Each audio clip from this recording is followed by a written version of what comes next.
প্রিয়াঙ্কা লাইফস্টাইলের আমি প্রিয়াঙ্কা নতুন আরেকটি ব্লগে সবাইকে স্বাগত জানাই। সবাই কেমন আছো? আশা করছি খুবই ভালো আছো, আর তোমাদের ভালোবাসায় আমরাও খুব ভালো আছি। আজকের এখন বাজে বিকাল 3:30, আর এখন থেকেই ব্লগটা শুরু করছি। সকাল থেকে শুরু করতে পারিনি, তার কারণ হলো কয়েকদিন ধরে বৃষ্টি হয়েছে আর চারিদিকে নোংরা আবর্জনা সব পড়ে রয়েছে। সেগুলো সব পরিষ্কার করতে গিয়ে আমার আর ব্লগটা শুরু করা হয়ে ওঠেনি। আর যদি নোংরা আবর্জনাগুলো পরিষ্কার না করে নিই তাহলে মশার উপদ্রব হচ্ছে। আর এবছরে ডেঙ্গুর চাপটাও খুব বেশি, সেই জন্য আগে ওই নোংরাগুলো পরিষ্কার করে নিয়েছি। পারলে তোমরাও কিন্তু একটু সাবধানে থেকো ডেঙ্গুর হাত থেকে, যতটা পারবে পরিষ্কার পরিচ্ছন্ন থেকো। আর আজকের পুরো ব্লগটা প্লিজ স্কিপ না করে দেখো, আশা করছি তোমাদের খুব ভালো লাগবে। এই যে শাড়ি দুটো দেখলে, এই শাড়ি দুটো মাঠে কীর্তনের সময় বের করেছিলাম, সেগুলো আর তোলা হয়নি, ধুয়ে ওইভাবেই রেখে দিয়েছিলাম।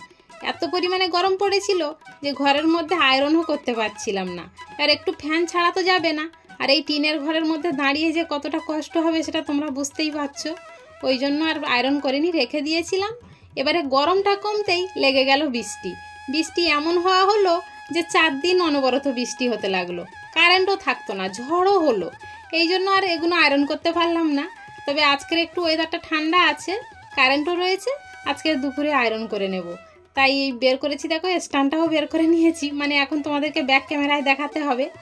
যতটা পেরেছি হাতে ধরে দেখিয়েছি, আর এখন স্ট্যান্ড না দিলে আমার কে ধরে দেবে বলো? তাই স্ট্যান্ড বের করেছি, আর ইস্ত্রিটাও বের করে নিয়েছি। এখন আয়রন করব। আর এইটা তৃষ্ণার বাবা আমাকে কিনে দিয়েছিল, তবে একটু দাম বেশি নিলেও জিনিসটা আমার কাছে তো খুবই ভালো লেগেছে। আর তখন এই ওরিয়েন্ট কোম্পানির জিনিসগুলো খুবই চলছিল, তাই এইটা নেওয়া হয়েছিল। আর এর একটা গুণ কি আছে জানো, যে যতটা তাপ নেওয়ার নিয়ে নেবে, আবার ছেড়েও দেবে, তাই জন্য কাপড় আর পুড়ে যাওয়ার সম্ভাবনা থাকে না। আমি তো প্রথম খুবই ভয় পেতাম, তারপরে আস্তে আস্তে ঠিক হয়ে গিয়েছিল। তবে এর তারটা একটু ছোট হয়ে যাওয়ার কারণে আমার একটু অসুবিধা হয়েছে, কিন্তু দোকানে অনেকগুলো ইস্ত্রি দেখেছিলাম, এই একই রকম তার পাচ্ছিলাম, আর একটু বড় হলে একটু ভালো হতো। চলো চপ্পলটা বের করে নিয়ে এসেছি, এখন চপ্পল পরে তাই আয়রন করতে যাব। আর তোমরা যদি আয়রন করো অবশ্যই পায়ে চপ্পল পরে তারপরে আয়রন করো, না হলে শক খাওয়ার সম্ভাবনা থাকে। তবে আমি এসব কিছু আগে জানতাম না, বর্দি ভাইয়ের কাছ থেকে শেখা, উনি যেভাবে বলেছে সেইভাবেই করি।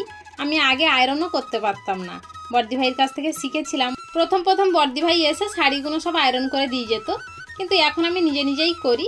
তবে জামদানি শাড়িগুলো আমি এখনও ঠিকমতো আয়রন করতে পারি না, ভয় করে করি। ইস্ত্রিটা একটু হিট করে নিয়ে অনেকটা জায়গা টেনে, আবার যখন দেখি তাপ নেই তখন আবার একটু হিট করে নিই, এইভাবে আস্তে আস্তে টানি। কি করব বলো, করতে তো হবে, এইভাবে না শিখলে কিভাবে শিখবো? আর বর্দি ভাই কত আসবে, তারও সংসারের তো কাজ আছে, বারবার ডাকতে গেলে আমারও নিজের খারাপ লাগে, তাই এইভাবে করে নিই। কিন্তু বর্দি ভাই কোনোদিন আসবো না বলে না, যখনই ডাকি তখনই ছুটে চলে আসে, তবুও নিজের তো একটু খারাপ লাগে বলো। যাই হোক, তোমাদের সাথে গল্প করতে করতে ওই শাড়িটা তো হয়ে গিয়েছে, আর একটা শাড়ি পেতে নিয়েছি।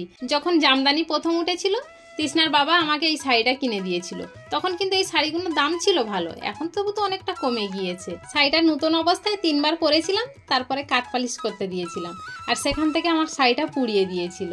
আর সেই যে মনে রাগ হয়েছিল, তারপরে ইস্ত্রিটা কিনেছিলাম আমি।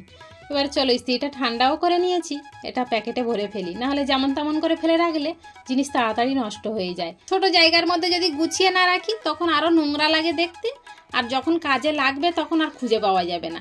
এই জন্য গুছিয়ে রাখাই ভালো সব সময়ের জন্য। এবারে চলো, আমার একটা কুলো চারিদিক থেকে ছেড়ে গিয়েছে, সেটা ভালো করে বেঁধে নেব। ছোটবেলায় দাদুকে দেখেছি কুলো বাঁধতে, আর বলে না ছোটবেলার ব্রেন পরিষ্কার মন পরিষ্কার থাকে বাচ্চাদের, যে কোনো জিনিস দেখলে তারা ধরে রেখে দেয়। সত্যি তাই, সেই কথা এখন আমার মনে রয়েছে। তাই কুলোতে এদিকে বেঁধে নিয়েছি, আর তৃষ্ণার বাবা চাল নিয়ে এসেছে, সেগুলো আর বিকালে গুছানো হয়নি। তাই এখন রাত হয়েছে, রাত এখন 9টা বাজে, তাই চাল গুছাতে বসেছি। আর চাল আমি দেখো সব কলসিতে করে রাখি, ইঁদুরের এত উৎপাত, আমি না বালতি করে রাখতে পারি না। এই কলসিগুলোতে চাল রাখলে আমার নিরাপদ থাকে, ওরা খেতেও পারবে না, নষ্টও করতে পারবে না। আমার একটা বড় সবুজ কালারের বালতি ছিল চালের, সেটাও কেটে নষ্ট করেছে। তারপরে এই বালতিগুলোতে চাল রেখেছি, এর মুখগুলোও কেটে নষ্ট করে দিয়েছে। দেখো এই বালতিগুলোতে আর কিছু করতে পারবো জল তোলা ছাড়া? ভাবছিলাম চাল রাখার টিনের একটা পাত্র কিনবো, কিন্তু রাখার জায়গা নেই বলে সেটাও কিনতে পারলাম না। কি করবো, এইভাবে যে কদিন চলে, তারপরে দেখা যাবে পরে কি হবে। আর এই কলসিতে আগের কিছুটা চাল ছিল, সেই কটা বালতিতে ঢেলে দিলাম, 2 দিন খেলে তো খাওয়া হয়ে যাবে। আর বস্তায় যে চালগুলো ছিল সেগুলো আবার কলসিতে ভরে দিচ্ছি। আর অনেকটা চাল পড়ে গিয়েছে নিচে, চলো এগুলো ভালো করে ঝাঁটিয়ে নিই। আর না হলে এই চাল পায়ে পায়ে যে কত দূর চলে যাবে আর খুঁজে পাওয়া যাবে না।